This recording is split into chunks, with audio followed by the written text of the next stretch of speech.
This is the TRX row. This can also be done with rings. So if you have rings instead, or the TRX suspension system, which many gyms have. So either rings or these or anything similar works. What you're gonna do is grab the handles, one in each hand, and plant your feet nice and stable. Make sure they're not gonna slip on the floor. Then we're gonna lean back into the handles. Okay, so my arms are straight, my body is at an angle to the floor. And we're going to do a row from here, which means pulling those handles in towards the lower chest and then releasing back down. So I want to emphasize that we're pulling down to the lower chest and not to the shoulders.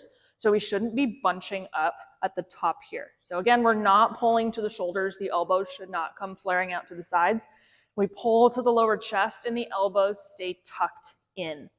And the emphasis here is on squeezing with the shoulder blades, just like with any other row we do. So as we pull up, we squeeze those shoulder blades back in together as if there's a pencil, and then release on the way down.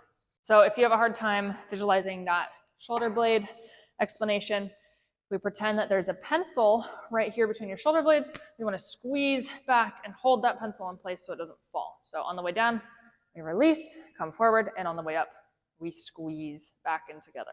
This exercise is modified by your body position. So the more vertical you are, the easier it will be. So I'm pretty upright here. I'm not pulling that much of my weight. The more horizontal we are, the more we step forward, the harder it becomes. Okay, because now I'm pulling more of my body weight.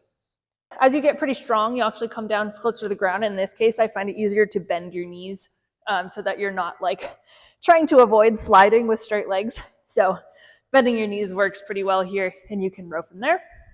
And be mindful that you're not losing your body position. It should just look like a hanging plank in the air. So we shouldn't be just pulling the chest up, and we also shouldn't be leading with the hips and arching our back in this way. So the body stays in a nice solid plank the whole way up and down.